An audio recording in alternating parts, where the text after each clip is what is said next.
Jamie? Yeah? Have you written the intro? Big time. What's it going to be? It's a little song. Go on then, hit me with it. Okay, here it goes. What would I eat in a nebula? I'd have asparagus and mustard. Oh yeah, baby space. The Interplanetary Podcast. The exploration of space for the benefit of all mankind. Your hosts here in London, Matthew Russell and Jamie Franklin.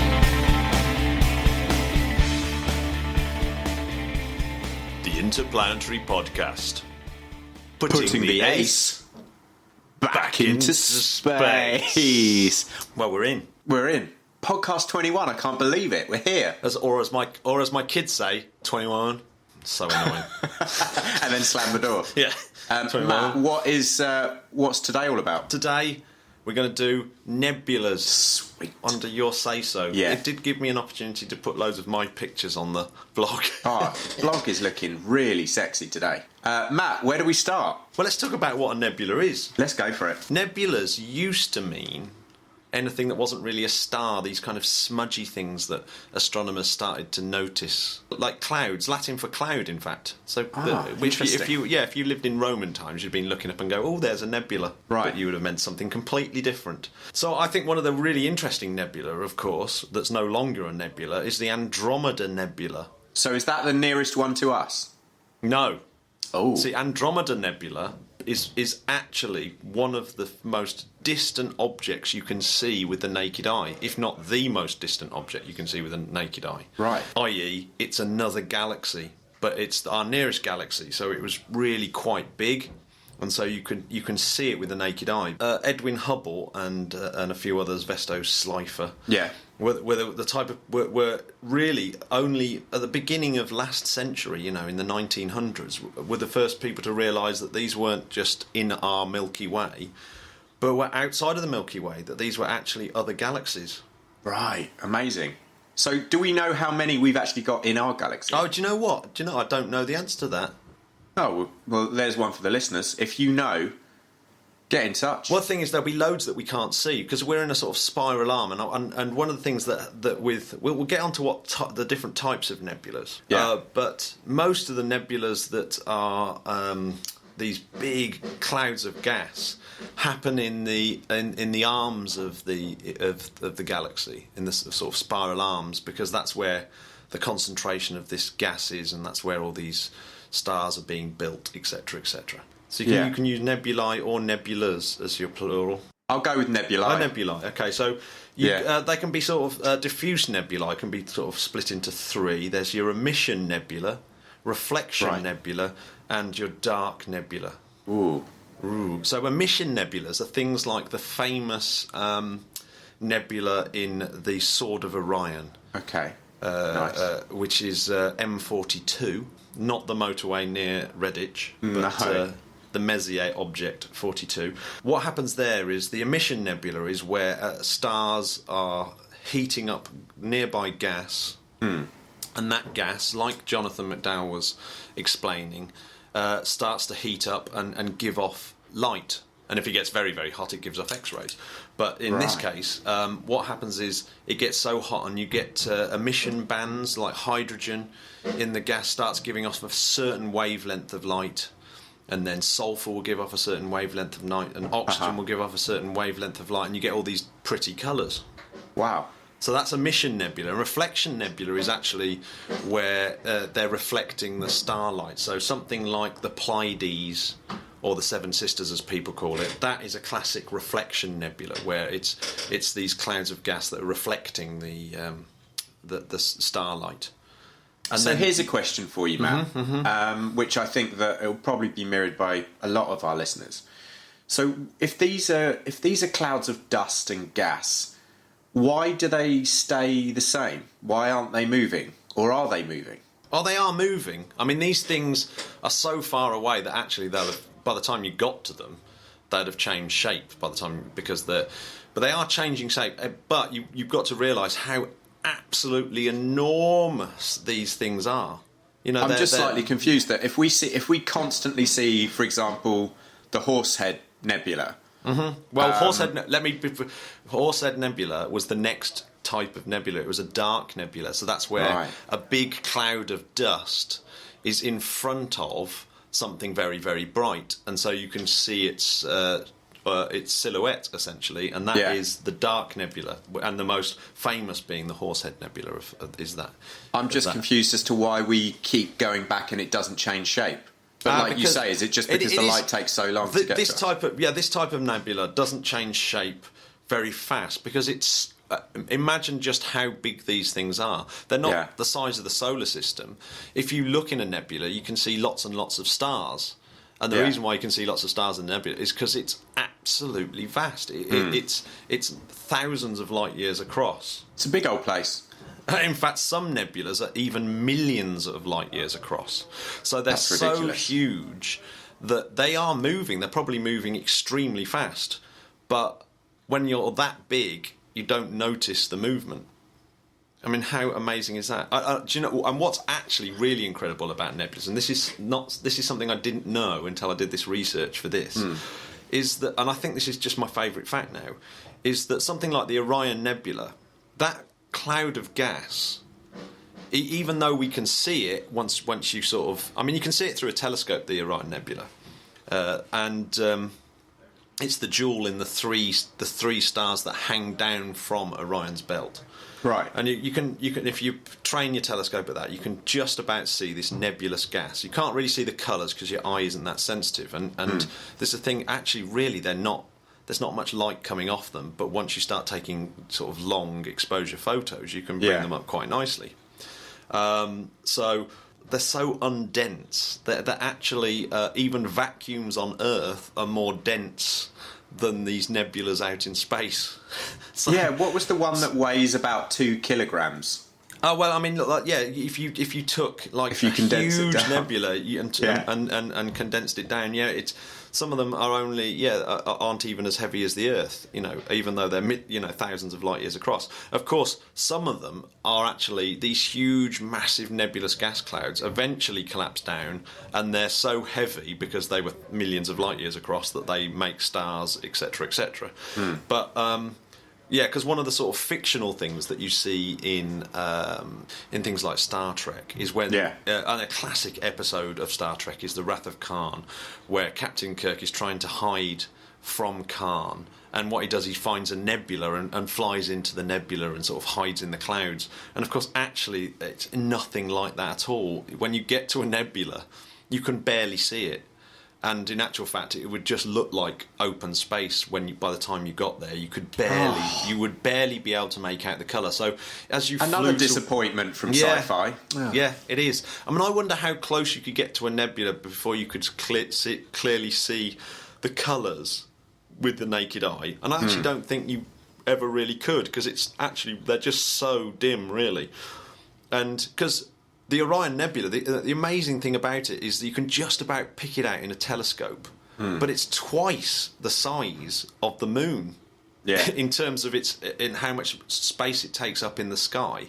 Its apparent size is twice the size of the moon. And actually, I did one of my crowning achievements is to get a letter published in the Sky at Night magazine where I'd taken all my photography from my back garden in Surbiton. I basically put them all side by side so you could see the apparent size of these things. And the Orion Nebula dwarfs the moon that I've taken in the middle. Wow. And you think, well, why can't you see it? Well, because it's so faint. That's it. Yeah. These things are really, really faint. So these are your kind of emission nebula, reflection nebula, and dark nebulas that are really, really faint. And things like the Horsehead Nebula, you wouldn't really be able to see without photography at all. So you can't see it through a telescope. The only reason why you can see it is because you can take a very, very long exposure. Right. And normally you can only do that if you're looking at this hydrogen alpha emission band, where this red nebulous gas, where the hydrogen emits at a certain frequency when it gets heated up, it emits light at a certain frequency, and if you really concentrate your camera at that frequency, you can see the nebula in much more detail. It's fantastic. Matt, what's your favourite nebula? My favourite nebula, I think, is the Pac-Man Nebula.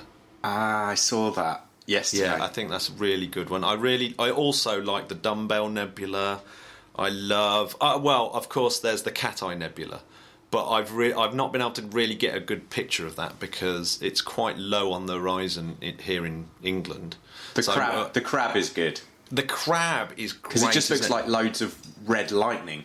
Yeah, so the Crab Nebula is something completely different again. So that's what's known as a supernova remnant. So way back in 1054, Arabic and Chinese astronomers actually saw this new star in the night sky, and they wrote about it. And this thing got fainter and fainter and fainter, and then disappeared. And then astronomers much later found the Crab Nebula, and if you do very, very careful measurements, you can see that it's expanding still. Yeah. And so it is moving. So that whole idea of nebula's not moving, actually you can, if you take very, very careful measurements, see them moving. And if you reverse it backwards, you'll find that it will be exactly a point of light in about 1054. So this is the cloud of the star that's basically expanded out into space, and the core of the star has gone flying off, and etc. etc. Now I believe the Crab Nebula has a neutron star buzzing in the centre left over from that. Matt, do we know why it was called Crab? Because I'm looking at it now and I still can't see it. I can't see a crab. Well, your mind always wants to see patterns and shapes, and when you look up at the clouds, when you look up at the clouds and you can see a dog and that sort of thing.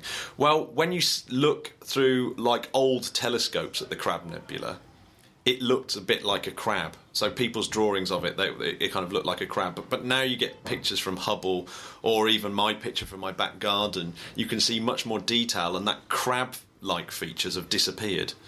And it's the same with the Eagle Nebula as well, where you've got the Pillars of Creation, which actually I think is probably my favourite nebula, Pillars of Creation. It's pretty good, isn't it? That's a good name too, isn't it? Yeah, and Hubble did the really famous picture of the Pillars of Creation, because there's these huge towers of dark dust, and in that dark interstellar cloud is stars being born. And it's like fantastic. But the nearest one, I think the nearest star birth nebula is the M42 Orion Nebula. So they're kind of like star factories then? Yeah. So these, particularly emission nebula, are really star factories. They're huge gas clouds that, as they collapse, they start spinning and falling in on themselves. Matt, we should start a band called Star Factory. Oh yes. I mean, I can't believe it hasn't been done yet, to be honest. So I tell you what's a really cool thing is when something like a supernova goes off, the shock wave from that star often hits like this dust in a nebula, and then that's what causes it to start collapsing in and becoming a new star and solar system. So all this material then from these supernovas gets mixed in with that cloud, and so you get these heavier elements, and so you can have life, for example. So if it wasn't for nebulas and exploding stars, there would be no life on Earth. It's the classic "we are made of stardust" moment. Wow. Yeah. So we're going to have to tip the cat to Carl Sagan again, aren't we? Yeah, we are. But the one of the things that we should mention is Messier himself. Charles Messier. Oh, yeah. I keep saying this M42 is Messier 42. And basically Charles Messier had a catalogue of nebulae, of which there was 103. And basically he made this catalogue because he noticed these were fixed objects in the sky and weren't moving. And he didn't want astronomers getting them mixed up with comets, because that's what he was interested in. He was interested in comets. So he made this catalogue and said, ignore these things because they're not comets. They're nebulas. And of course he didn't know what they were. And then William Herschel, the great William Herschel, the discoverer of Uranus, etc. He and his sister Caroline Herschel published a catalogue of 1,000 nebulas and star clusters.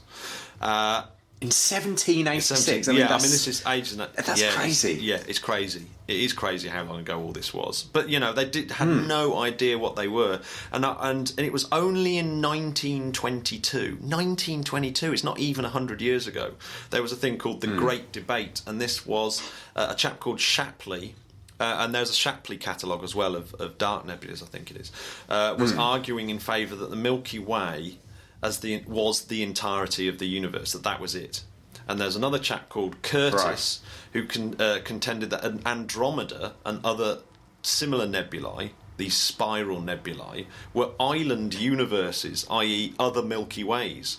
And it was this island universe idea was invented by the 18th century philosopher Immanuel Kant, who also believed the great Kant. that spiral nebulae were extragalactic. So Immanuel Kant, in some ways, predicted these that the universe wasn't the Milky Way, and it was Edwin Hubble who basically started to collect the spectra from these diffuse nebulae and proved that they were indeed outside of the Milky Way. Smart cookies indeed. Talking to Jonathan McDowell the other day, and Hubble telescope of Chandra telescope and a lot of the space telescopes have revealed so much about what these nebulae are, and Hubble obviously has returned the most incredible images of it. And I'd like to just quickly note something about the Hubble pictures, is that they're not necessarily, there's a thing called Hubble palette, which is instead of taking pictures in natural light, i.e. red, green, blue filtered light, they replace the red, green and the blue with these spectral lines. So you will sort of take a picture in hydrogen alpha. Annoying, someone with a drum kit has just started in the room next door. Annoying. So if you hear drums, it is drums in the background. So we go, Hubble. Just drumming along to our nebula. Yeah. So Hubble palette, maybe they're sort of tuning up for your new song. That could be that. So Hubble palette is where they replace red, green and blue with the hydrogen alpha emission, the oxygen emission and a sulfur emission lines. And what that means is that you get these much more detailed pictures, and they kind of have these beautiful gold colours and blue colours and deep red colours. But it's not actually how they look. However, it does make the pictures of nebulas much more spectacular and much more detailed. There's a scientific reason for doing it, is the fact that you can see more detail in it. Absolutely, and stuff that you wouldn't be able to see. So on the podcast notes, I've put a picture of one of my pictures of the Pac-Man Nebula, and I've also done a version in Hubble palette. And it does look lovely, doesn't it? A lovely green and blue and yellow. Yeah, so you can see slightly more detail in the Hubble palette version. Nebulas are ace. They're just so beautiful to look at. I mean, you know, we were swooning over Saturn's rings, and I think that next to them, it's got to be nebulas, isn't it? I always like to refer to M42, the Great Orion Nebula, as the Taj Mahal of the night sky. As in, you don't need to go on holiday. You can just get a telescope and look at this thing and go, this is incredible. Maybe one day they'll have a little bench, you know, in space tourism that we can all go and sit on, like the Taj Mahal, and get our photo taken next to it. I mean, I guess that might be one of the great things about space tourism, is if they sort of take up a sort of really big visual telescope that people can see when they're out in space and you haven't got the pesky atmosphere. That would be like the best stargazing ever. I should imagine. Pesky atmosphere. You pesky atmosphere. You pesky atmosphere. Get off my yard. It's really annoying when it comes to absorbing and wobbling light. That's brilliant. Jamie, I really want to talk about a thing called Asparagus Staging. So this is going to explain why I sang about asparagus and mustard in the intro. So, my son George, as we know, is very much into the Kerbal Space program, and he's been rabbiting on about asparagus staging for a while. Right. And I didn't really know what it was. And then I was flicking through Twitter and I saw a tweet from the International Association of Astronomical Artists, the IAAA, and they'd tweeted a picture of a British shuttle that was being developed by BAC in 1968. And it's like, it just looks like 3 space planes sort of sandwiched together. And it kind of and you think, what's the point of that? And I'm looking at it now. Wow, that's different. And it's called the Multi-Unit Space Transport and Recovery Device. And actually, these pictures have only kind of recently been declassified because they were just sort of kept in a drawer. Now, this was actually a really... it's an ace picture as well, and there's so many ace pictures of that of Mustard. It's genius. So this thing worked on a concept at the time that was called triames, which in some ways is this asparagus staging. And what you do is you have 3 stages that cross feed so that the outer stages use all their fuel, but by the time they jettison off, they've left the centre stage full of fuel. Ah, okay. And if you feed that back into the rocket equation, you find that they have this really, really favourable mass ratio, which means that you get that you actually have less. You can get a much heavier payload into space using this system than you would do otherwise if you just had 3 cores. Like, for example, the Delta IV Heavy has 3 boosters strapped together, right? Yeah. Essentially, almost identical to Mustard, except not such a fancy spacecraft. Yeah. But it's 3 identical stages strapped together. But it doesn't use cross-feed, so it doesn't have this advantage that a cross-feeding system would have. And one of the reasons is because cross-feeding would require really powerful pumps, and also you get fluid dynamics that make the rocket unstable and all those sort of things. Oh, that's really interesting. I mean, is this something that still happens today? Elon Musk has spoken about Asparagus Staging. Yeah. So, yeah, Elon Musk has been speaking about Asparagus Staging and the Falcon Heavy. Yeah. So it looks like the Falcon Heavy, although the first few iterations of Falcon Heavy won't use it, that they will try out this propellant cross-feed capability and use asparagus stalk. The reason you might be wondering why it's called Asparagus Staging is because when you strap all these boosters together, they look a bit like asparagus. That's it. Like a bunch of asparagus that's tied together. Yeah, so it was a guy called Ed Keith that kind of first coined the term asparagus staging, and this appeared on page 143 of Orbital Mechanics by Tom Logsdon, and became it's ridiculously popular to use in. I'd just like to correct you, Matt. He coined the term asparagus stalk booster. Oh, okay, yeah, there we go. I don't want anyone from Ed Keith's world tweeting in. Good, well corrected. So it's really popular with Kerbal Space program because they don't have to worry about the fluid dynamics, so they don't have to worry about fluid going from one boost to the other and making the rocket unstable, and they don't have to worry about the pump being powerful enough to pump this through.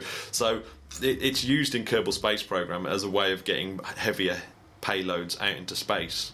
So it's quite funny, but it does look at some point that Falcon Heavy will use this type of system. So it will be able to carry insanely heavy loads. And if you think about it, what's clever about it is that imagine you've got these 3 boosters, and by the time the 2 boosters on the side drop off, you've still got a fully fueled Falcon 9 that's already miles high, travelling at extremely fast speeds, and that's where it's starting. So you can clearly see it doesn't have the kind of gravity. Yeah, absolutely. Yeah, I mean, so it's clearly got this a ridiculous payload capability at that point. I mean, it's That's ace. Yeah, it's really, really cool, isn't it? So yeah, so I think this mustard thing is the earliest example of asparagus staging I can find, which I think. Well, so if you know of an earlier design concept that has an earlier version of asparagus staging, please let me know, but I bet it won't look as cool as mustard does. We're going to place that bet. That is a gauntlet and a half. That is an asparagus gauntlet. Yeah. So what's happened in the news, Jamie? Well, I would like to speak about astronomers discovering the first white dwarf pulsar in history, ending half a century of searching. So where did they find it? Where have they found this white dwarf pulsar? So, AR SCO is about 380 light years away from Earth in the Scorpius constellation. It has 2 stars, a very rapidly spinning former star known as white dwarf pulsar, and an actual star known as a red dwarf, locked together in a 3.6 hour orbit. So that's spinning pretty fast, isn't it? I wonder if we'll ever have a gravity wave detector that's sensitive enough to pick up that rotation. Or if indeed there is a sort of gravitational wave off that. See, this is a very small thing, but it will absolutely rip you to shreds just using its magneticism. Whoa, magnetism. Well, I thought I'd give you something to correct me on, you know. A+. What else has been happening? Remember, we've talked several times about the Japanese Space Agency's tether mission that was being used to get rid of space junk. Oh, yeah. And Jonathan McDowell, again, he mentioned it, and he was the first person that I heard talking about that it may have failed. It has indeed didn't work, unfortunately. The tether didn't get released properly, and now they've run out of time. So, unfortunately, that experiment did not happen. But I guess that they've probably learnt a lot of lessons from that, and they'll give it another go the next time we have one of those Japanese freighter missions to the ISS, I guess. Oh, let's hope so. Onwards and upwards. I have to apologise for the drumming. This is the first time I've been in this room and there's been this kind of noise. How irritating. I like it. It's kind of tribal. It's making the podcast tribal. I'll tell you what, here's a story that I thought was pretty interesting. The federal investigators have found persistent cracks in the turbo pumps in Falcon 9 rockets. That doesn't sound good. Yeah, turbine wheel cracks, which wouldn't make them safe enough for crewed spaceflight. So there's a big worry there. So, according to John Taylor, a SpaceX representative, he told The Verge that they are modifying the design to avoid these cracks altogether, and that will be the final part design of the final iteration of the Falcon 9, and they're working with NASA to qualify the engine for crewed spaceflight. Wow.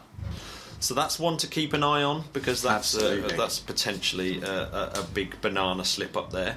Yeah, let's keep an eye on that. I did notice that there was a company that are going to launch a balloon flight and a high-altitude skydive. This is the start-up people. Yeah, during a solar eclipse. So the 2017 solar eclipse, they're going to take people up in a balloon to see it.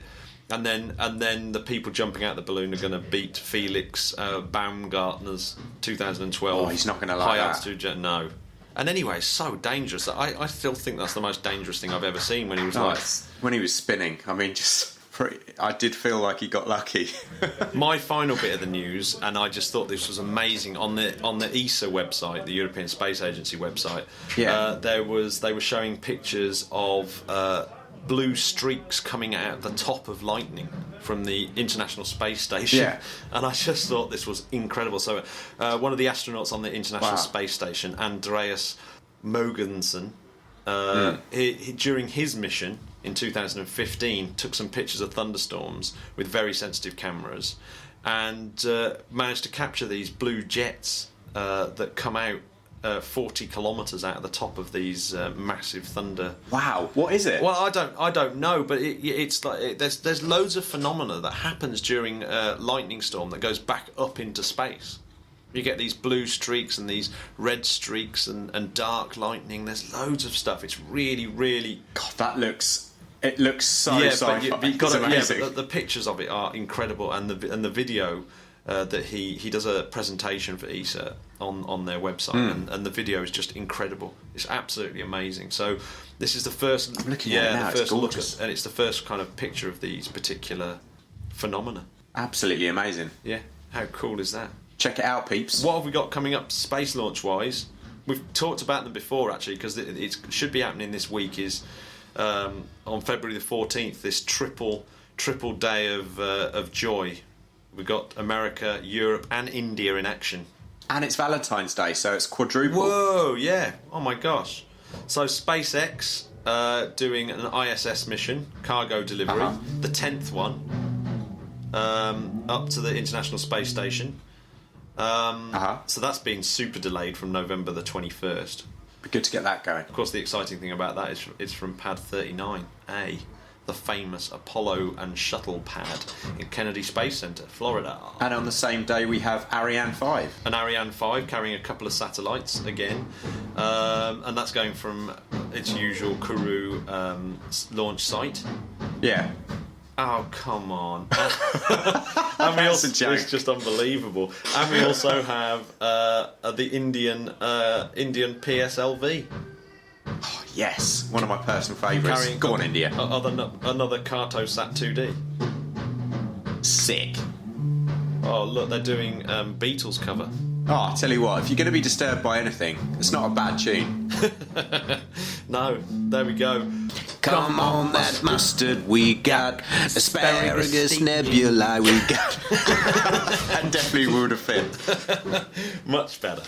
Right, okay, on that note, thanks very much for listening. And, Literally. And next week we're talking to an asteroid expert, so this should be fun. Absolutely, we're going to be speaking to Debbie. Incredible. Yeah. Look forward to that. So awesome. So guys, thanks very much for joining us again. Don't forget to subscribe to the podcast. Subscribe on iTunes or Stitcher. And, and leave us some feedback. Give us 5 stars. Go on. See you next week. 22. See you next week. Bye bye, everyone. Cheers. See you soon. Bye.